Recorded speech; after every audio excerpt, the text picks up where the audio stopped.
BRS party అధినేత కేసీఆర్ గారికి big షాకులు ఇస్తున్నారు ఆ పార్టీ నేతలు.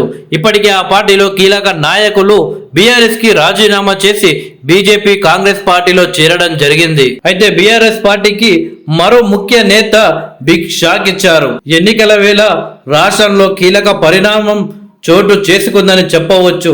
సీఎం రేవంత్ రెడ్డితో ఖైరతాబాద్ బీఆర్ఎస్ ఎమ్మెల్యే అయిన దానం నాగేందర్ భేటీ అయ్యారు.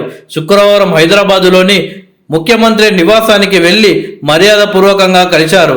దీంతో ఆయన పార్టీ మార్పు ఖాయమనే వార్తలు వినిపిస్తున్నాయి.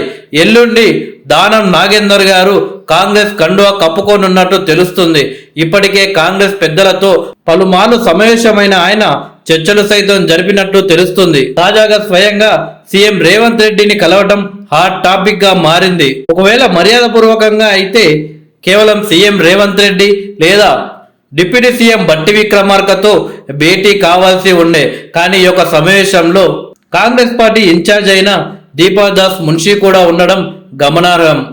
అయితే కాంగ్రెస్ పార్టీలో చేరడానికి ఆయన దాదాపు సిద్ధమైనట్టే తెలుస్తుంది. అయితే ఈరోజు సీఎం రేవంత్ రెడ్డిని ఎమ్మెల్యే దానం కలవడం హాట్ టాపిక్ గా మారింది.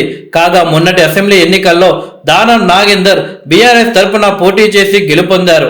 అంతకు ముందు 2009, 2018 ఎన్నికల్లో ఖైరతాబాద్ శాసనసభ నియోజకవర్గం నుండి ఎమ్మెల్యేగా గెలిచాడు. ఉమ్మడి ఆంధ్రప్రదేశ్ రాష్ట్రంలో కార్మిక, ఉపాధి, శిక్షణ శాఖ, కర్మాగారాలు, పారిశ్రామిక శిక్షణ సంస్థల శాఖ, ఆరోగ్య శాఖ మంత్రిగా కూడా ఆయన పనిచేశారు. నిజానికి కాంగ్రెస్ పార్టీతోనే దానం నాగేందర్ గారు తన రాజకీయ జీవితాన్ని ప్రారంభించారు. తర్వాతి కాలంలో కాంగ్రెస్ పార్టీ సీనియర్ నాయకుడిగా ఎదిగాడు. 1994, 99, 2004 ఎన్నికల్లో ఆసిఫ్ నగర్ అసెంబ్లీ నియోజకవర్గం నుండి శాసనసభ్యుడిగా ఎన్నికయ్యాడు. అయితే 2004 ఆంధ్రప్రదేశ్ రాష్ట్ర అసెంబ్లీ ఎన్నికల సమయంలో కాంగ్రెస్ పార్టీ నుండి తెలుగుదేశం పార్టీలో చేరాడు. 2004లో టీడీపీ టికెట్ తీసుకొని ఆసిఫ్ నగర్ నుండి పోటీ చేసి గెలిచాడు. ఆ తర్వాత తన సీటుకు రాజీనామా చేశాడు. ఆ సమయంలో ఉప ఎన్నికల్లో ఓడిపోయాడు.